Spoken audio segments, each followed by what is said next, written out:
Good morning students. आज हम लोग महावीर प्रसाद द्विवेदी जी की रचना महाकवि माघ का प्रभात वर्णन का आगे का भाग पढ़ेंगे। सूर्योदय होते ही अंधकार भयभीत होकर भागा।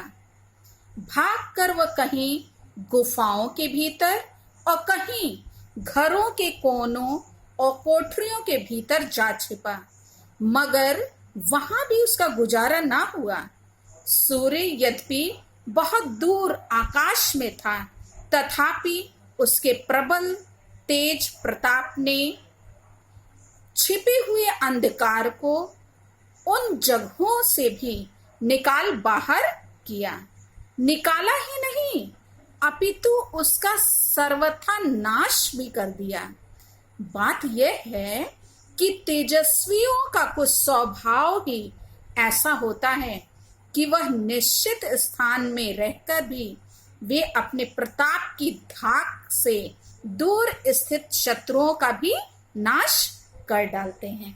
यहाँ बच्चों इन पंक्तियों में सूर्य के महिमा में प्रभाव का चित्रण करते हुए ये महावीर प्रसाद द्विवेदी जी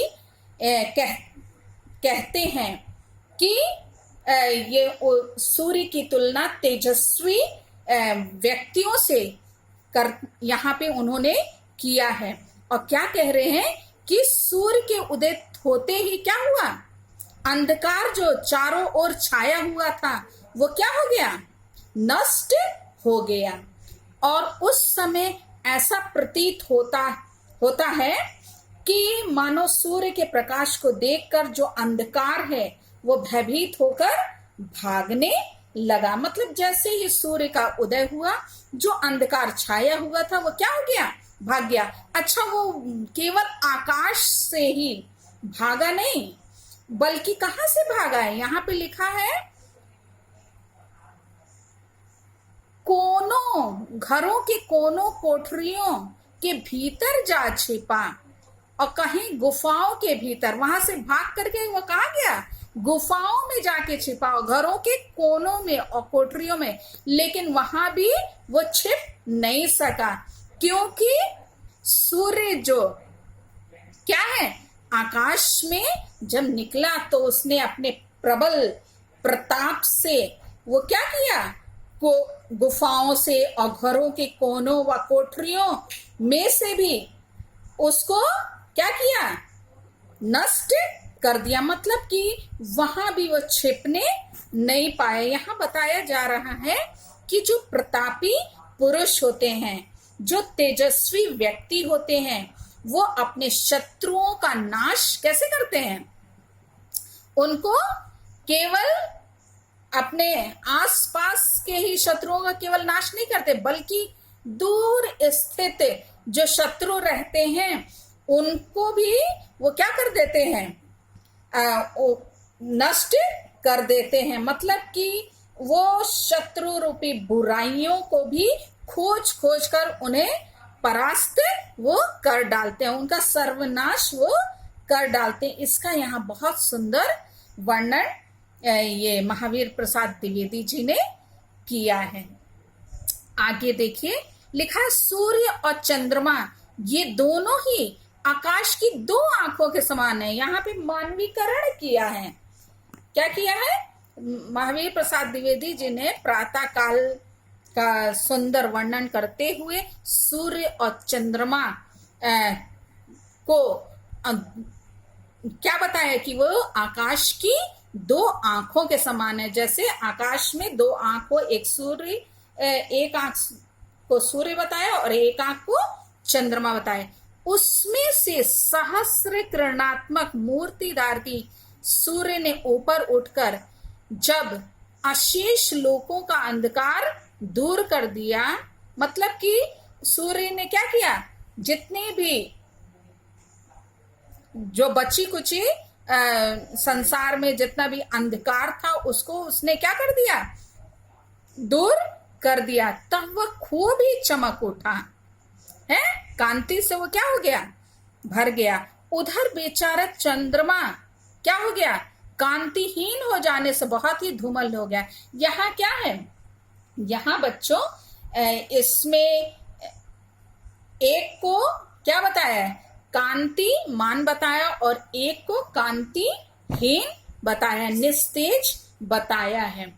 यहाँ देखिए क्या लिखा है, इस तरह आकाश की एक आंख तो खूब तेजस्क और दूसरी तेजोहीन हो गई। अतः ऐसा मालूम हुआ जैसे आकाश प्रकाशवती और दूसरी अंधी वाला आकाश क्या हो गया, काना हो गया। मतलब कि चंद्रमा की कांति हीन हो जाने से आकाश कैसा हो गया, एक आंख का काना हो गया। यहाँ पे बच्चों लेखक प्रकृति का मानवीकरण करते हुए कहते हैं कि सूर्य और चंद्रमा मानो आकाश की क्या है, दो आंखें हैं। उसकी सूर्य रूपी एक आंख क्या है, तेज युक्त है, कांतिमय है, और चंद्र रूपी जो दूसरी आंख है वो सूर्य के उदित होने के कारण वो क्या हो गई है, अब निस्तेज हो गई है। और ऐसा प्रतीत हो रहा है कि मानो आकाश में कानेपन का विकार उत्पन्न हो गया है। आगे देखिए लिखा है, कुमुदनियों का समूह शोभाहीन हो गया है। हमने आपको पहले बताया था कि यहाँ कुमुदनियां जो है प्रातः काल होने के कारण, सूर्य के उदित होने के कारण वो क्या हो गई हैं, अब मुरझाने लगी हैं, वो शोभाहीन होने लगी हैं। और सरोरुहों का समूह शोभा संपन्न, और जो कमलों का समूह है, कमल वो क्या हो रहे हैं, शोभा को प्राप्त हो रहे हैं, शोभा संपन्न हो रहे हैं। यहाँ पे विरोधाभास पूर्ण स्थिति का इन्होंने चित्रण किया है। यहाँ ये महावीर प्रसाद द्विवेदी जी हैं जो उन्होंने प्रकृति की विरोधाभास स्थिति का बहुत सुंदर वर्णन किया कि कैसे एक जो है शोभा को प्राप्त हो रहा है और एक शोभाहीन हो रहा, उसका सुंदर वर्णन किया है। उलूकों को तो शोक ने आ घेरा और चक्रवाकों को अत्यानंद ने। आप सब जानते हैं कि उल्लू जो होते हैं उनको रात में दिखाई देता है और दिन होते ही वो उनको दिखाई देना बंद हो जाता है। तो उलूकों को क्या हो गया, प्रातःकाल होने से दिन हो जाने से, सूर्य के ऊपर आने से वो उल्लू जो थे वो क्या हो गए, शोक में हो गए। और जो चक्रवाकों के लिए कहा गया, चकवा चकवी के लिए, कि जब रात्रि होती है तो उनको श्राप है कि वो क्या हो जाते हैं, बिछुड़ जाते हैं, और वो फिर प्रातः होने का, दिन होने का इंतजार करते हैं, क्योंकि उसमें वो लोग क्या होते हैं, मिलने पाते हैं, मिलन उनका हो पाता है। तो चक्रवाकों को क्या हो गया, दिन होने से, सूर्य के निकलने से उनको अत्यधिक आनंद हुआ। तो दोनों का क्या है, विरोधाभास यहाँ दिखाया गया। इसी तरह सूर्य तो उदय हो गया और चंद्रमा अस्त। कैसा आश्चर्यजनक विरोधी दृश्य है। दुष्ट दैव की चेष्टाओं का परिपाक कहते नहीं बनता। यहाँ ये कह रहे हैं कि विधाता के द्वारा इस प्रकार के कार्य को, कि एक को क्या है, शोभा युक्त करना और एक को शोभाहीन करना, शोभा संपन्न एक को करना, एक को शोभाहीन करना, एक को अत्यधिक आनंद प्रदान करना और एक को शोक ग्रस्त करना। तो ये सब, ये जो इनकी चेष्टाएं जो हैं वो कहते नहीं बनती, वो कि विधाता क्या चाहते हैं। मतलब विधाता जो है वो क्या है, यहाँ पे वर्णन है कि विधाता जो है इनका विरोधाभास, यहाँ पे जो है जो क्रूर, यहाँ पे इनको विधाता बताया है कि विरोधापूर्ण चेष्टाओं के प्रभाव को शाब्दिक रूप से यहाँ ये व्यक्त कर पाने में अपने आप को असहाय पाते हैं कि कैसे ईश्वर जो है इस प्रकार करते हैं। वो बड़ा ही विचित्र है, किसी को तो वह हंसाता और किसी को रुलाता।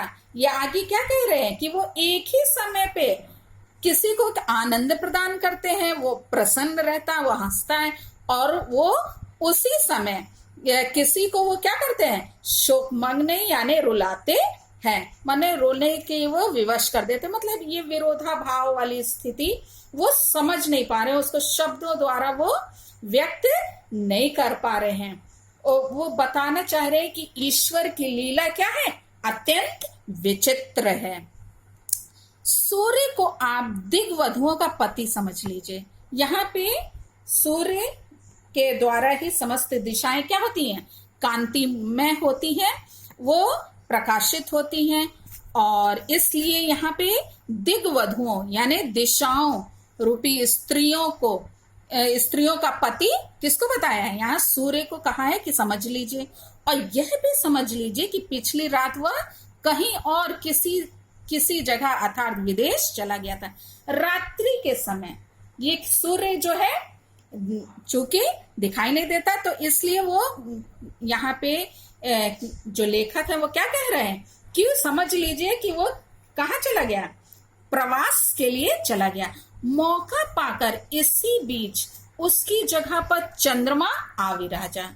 चंद्रमा क्या हो गया, इसको यहाँ पे चंद्रमा को उपपति के रूप में बताते हुए कह रहे हैं कि जहां ये क्या है, सूर्य जो पति है दिशाओं का, वो गया है, और वहीं पे उसके स्थान को किसने ले लिया, चंद्रमा ने ले लिया। पर ज्यों ही सूर्य अपना प्रवास समाप्त करके सवेरे पूर्व दिशा में फेरा धमका, त्यों ही देख चंद्रमा के होश क्या हो गए, उड़ गए। चंद्रमा के होश क्या हो गए, सूर्य को देखते ही उड़ गए। अब क्या हो, और कोई उपाय न देख अपने किरण समूह को कपड़े लत्ते के सदृश छोड़कर उपपति के समान गर्दन झुकाकर वो पश्चिम दिशा रूपी खिड़की के रास्ते निकल भागा। यहाँ भी क्या है, मानवीकरण किया गया है कि कैसे एक पति के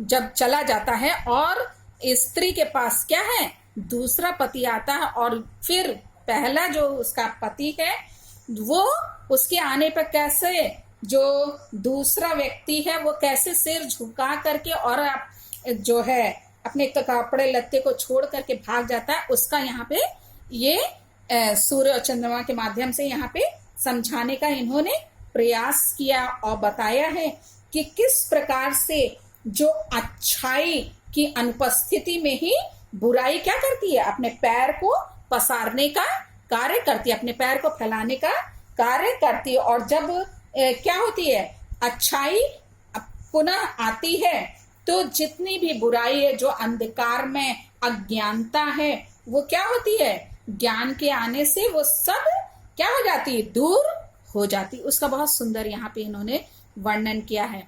और क्या बताया है कि चंद्रमा कैसे भाग रहा है, पश्चिम दिशा रूपी खिड़की के रास्ते से वो क्या हो जाता है, भाग जाता है।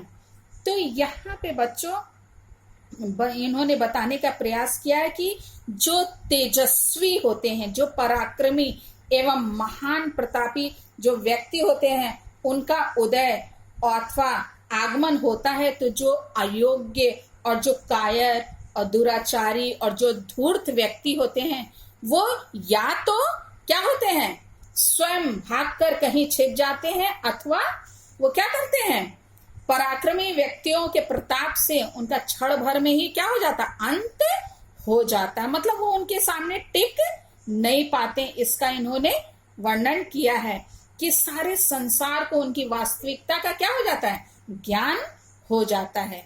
सूर्य और चंद्रमा के उदय और अस्त होने के क्रम को माध्यम बनाकर यहाँ पे क्या किया है, लेखक ने तेजस्वी व्यक्ति के गुणों का चित्रण करने का सफल प्रयास किया कि कैसे तेजस्वी व्यक्ति अपने आसपास जो है स्थित जो है बुराइयों को किस प्रकार से नष्ट करते हैं, उसका सुंदर वर्णन है।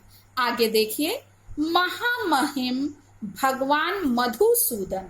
मधुसूदन मतलब बच्चों ये किसके लिए प्रयोग किया गया है, मधुसूदन जो है वो है विष्णु जी के लिए। भगवान विष्णु के लिए यहाँ प्रयोग किया गया है कि महामहिम भगवान मधुसूदन जिस समय कल्पांत में समस्त लोगों का प्रलय बात ही बात में कर देते हैं, उस समय अपनी समधिक अनुरागवती श्री यानी लक्ष्मी को धारण करके उसे साथ लेकर क्षीर सागर में अकेले ही जा विराजते हैं। ये यहाँ बता रहे हैं कि महामहिम जो भगवान विष्णु हैं यानी जो मधुसूदन जी हैं, वो क्या करते हैं, संसार में प्रलय को ले आ करके है, सृष्टि के अंत में क्या होता है, प्रलय होता है ना, तो वो विष्णु जी क्या करते हैं, अचानक ही प्रलय कर देते हैं और प्रलय के कारण सारी सृष्टि क्या हो जाती है, नष्ट हो जाती है। और जब नष्ट हो जाती तो वो अपनी पत्नी श्री यानी लक्ष्मी को ले करके कहाँ चले जाते हैं, क्षीर सागर में अकेले ही जा विराजते हैं, मतलब क्षीर सागर में वो चले जाते हैं।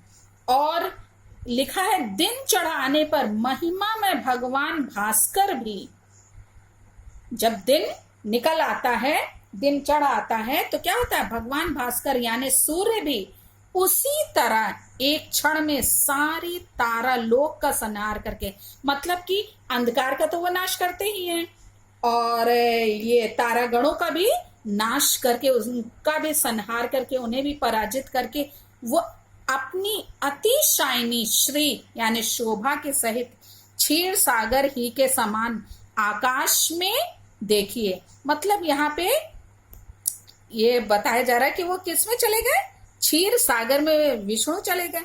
और यहाँ सूर्य जो है क्षीर सागर रूपी आकाश में वो अपनी पत्नी को लेकर, अपनी श्री यानी शोभा को लेकर के वो क्या कर रहे हैं, अकेले ही मौज कर रहे हैं। तो इस प्रकार से प्रकृति का इन्होंने बहुत सुंदर वर्णन किया है बच्चों। तो बच्चों ये जो पैराग्राफ हमने आप लोगों को पढ़ाया है उससे ढेरों क्वेश्चन छोटे छोटे बन सकते हैं। कुछ आप लोगों को हम ऐसे बता दे रहे हैं, उससे आपका क्या हो जाएगा, थोड़ा सा रिवाइज हो जाएगा।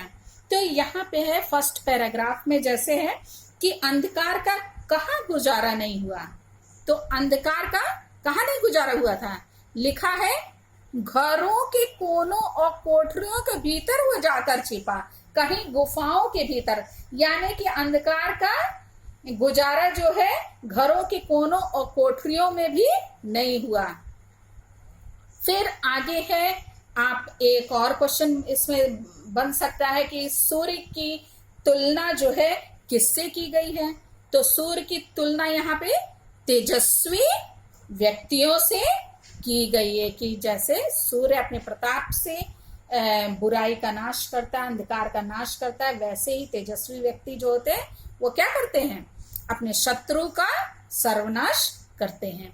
फिर एक और क्वेश्चन बन सकता है कि तेजस्वियों का स्वभाव कैसा होता है, तो आप जानते हैं कि तेजस्वी व्यक्तियों का स्वभाव होता है कि वे अपने स्थल पर, उनको जाने की जरूरत नहीं, अपने जहां पे वो रहते हैं वहीं से ही रहते हुए ही अपने प्रताप से वो क्या करते हैं, अपने से बहुत दूर स्थित शत्रुओं का भी वो क्या कर डालते हैं, सर्वनाश कर डालते हैं।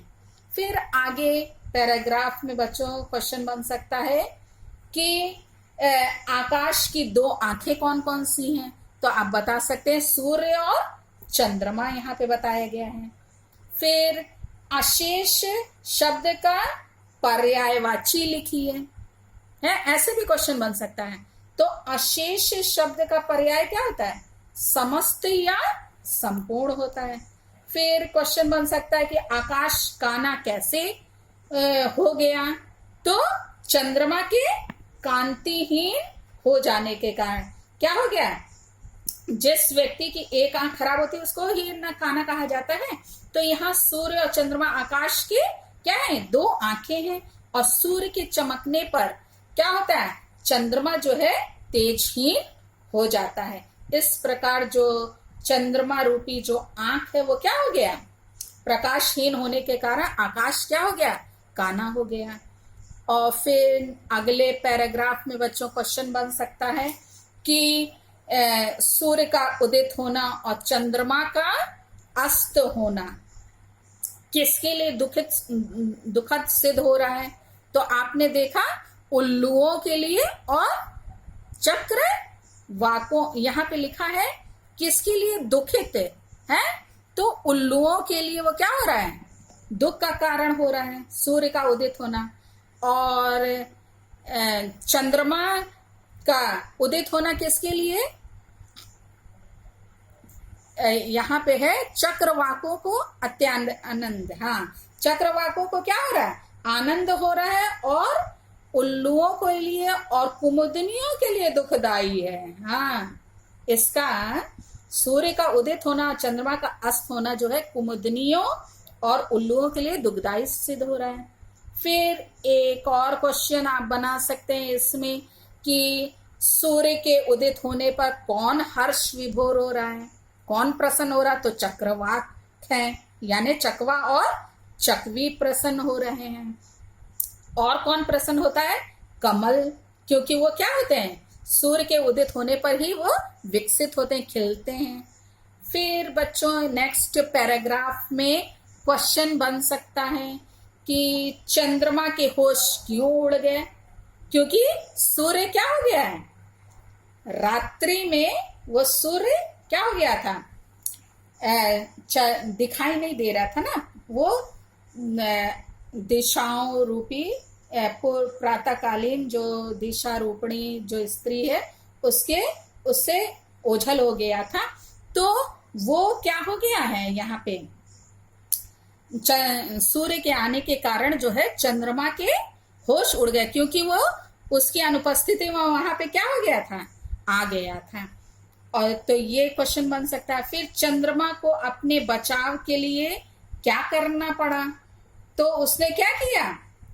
पूर्व दिशा रूपी दरवाजे पर खड़ा होकर चंद्रमा को अपने बचाव के लिए अपने कपड़े लत्ते सब छोड़ करके भागना पड़ा। क्या हुआ? लिखा है ना, वो वहां पे और गर्दन झुका कर पश्चिम दिशा रूपी खिड़की से वो क्या हो गया? भाग गया। फिर लास्ट पैराग्राफ से भी क्वेश्चन कई बन सकता है कि भगवान भास्कर की किस स्थिति की तुलना भगवान मधुसूदन से की गई है? तो आप इसमें लिख सकते हैं कि दिन चढ़ाने पर जब भगवान भास्कर जो है यानी सूर्य जो है वो आकाश के बीच में आ जाते, तब उनकी स्थिति की तुलना क्षीर सागर में विराजमान जो मधुसूदन है यानी विष्णु से की गई है। फिर एक और क्वेश्चन बन सकता है कि समस्त लोकों का प्रलय कर्ता किसे कहा गया है? तो आप लिख सकते हैं भगवान विष्णु यानी मधुसूदन को कहा गया है। ऐसे करके बच्चों छोटे छोटे ढेर सारे क्वेश्चन बनेंगे। सबसे पहला क्वेश्चन तो यही रहेगा कि इस जो पद गद्यांश है उसके लेखक कौन है और वो किस पाठ से है?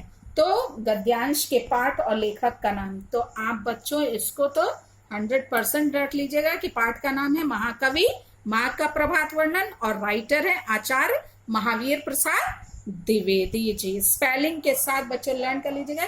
ये 2 नंबर का क्वेश्चन तो हर सब में आता है, ठीक है।